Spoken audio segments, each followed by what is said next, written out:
নমস্কার, সুপ্রভাত। খবর দিনভর নিয়ে আপনাদের সঙ্গে রয়েছে আমি জুনেলা। ইসলামপুরে শুটআউট, তৃণমূল নেতাকে গুলি করে খুন। যা জানা যাচ্ছে, দলীয় মিটিং করে ফেরার সময় সেই সময় চলল দুষ্কৃতীদের হামলা। ইসলামপুরের শুটআউট, তৃণমূল নেতাকে গুলি করে খুন। দলীয় মিটিং করার সময় চলে দুষ্কৃতী হামলা, এলো পাথারি গুলি চলে। আমাদের সঙ্গে রয়েছেন আমাদের প্রতিনিধি চঞ্চলের কাছ থেকে একটু বিস্তারিত জেনে নেব। চঞ্চল, কে বা কারা গুলি চালালো এই তৃণমূল নেতার ওপর? কি জানাচ্ছে প্রত্যক্ষদর্শীরা, কি জানতে পারছো?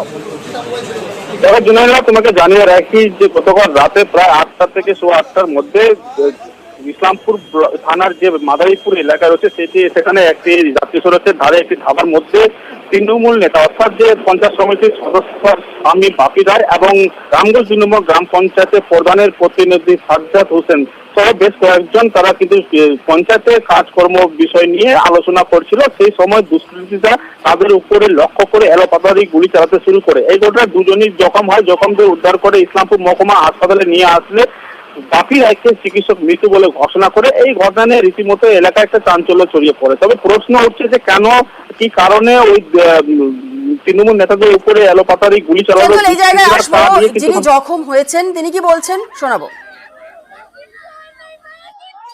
হঠাৎ করে 10 থেকে 15 জন ডাইরেক্ট সবার কাছে অস্ত্র ছিল, সবার কাছে বন্দুক ছিল, বন্দুক এসে ডাইরেক্ট আমাদের উপরে অ্যাটাক করে।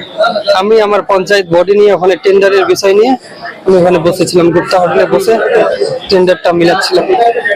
ফেস দেখা গেছে, কাউকে চিনতে পারিনি। কি কারণ হতে পারে সেটা কারণ জানি না আমি। তোমার কি গুলি যাচ্ছে? হ্যাঁ, চলে যাবো আবারও চঞ্চলের কাছে। চঞ্চল, যিনি জখম হয়েছেন তিনি বলছেন 10 থেকে 15 জন হামলা চালিয়েছেন, সশস্ত্র দুষ্কৃতী ছিল। পুলিশ কি বলছে এই ঘটনায়? এখনো পর্যন্ত কাউকে কি আটক করা সম্ভব হয়েছে? পুলিশের তরফ থেকে কি বলা হচ্ছে? দেখো, এখনো পর্যন্ত কাউকে আটক করা হয়নি। তবে পুলিশের তরফ থেকে জানানো হয়েছে একটি ঘটনা ঘটেছে, তার তদন্ত শুরু করেছে। তবে এই ঘটনা খবর পেয়ে কিন্তু গতকাল রাতে ছুটে আসেন উত্তরবঙ্গ যে আইজি রয়েছে, নর্থ বেঙ্গল আইজি, তিনিও কিন্তু ঘটনাস্থলে ছুটে আসেন। তার পাশাপাশি ইসলামপুর পুলিশ জেলার পুলিশ সুপার তিনিও ঘটনাস্থলে গিয়ে খতিয়ে দেখেন এবং সমস্ত রকম যে সেই ধাবা যে সিসিটিভি ফুটেজ রয়েছে সেই সিসিটিভি ফুটেজও খতিয়ে দেখছে পুলিশ। তবে কারা এই গুলি চালালো, কেন চালালো তা নিয়ে কিন্তু ধোঁয়াশা রয়েছে। তবে ঘটনা তদন্ত শুরু করেছে ইসলামপুর থানা পুলিশ। বেশ, ধন্যবাদ চঞ্চল। শাসক দলের লোক কি স্যার সুরক্ষিত নয়? সাধারণ মানুষ কোথা থেকে থাকবে স্যার? আমরা তদন্ত করছি, একটা ঘটনা হয়েছে, ঠিক আছে, আমাদের তদন্ত করতে দিন একটু। পুলিশ জেলা হয়েছে স্যার, তারপরে অহরহ ঘটনা এরকম, তারা জড়িত কিছু জানা গিয়েছে স্যার? আমরা তদন্ত করছি। আচ্ছা, ওকে স্যার। ঘটনা হয়েছে, আমরা তদন্ত করছি।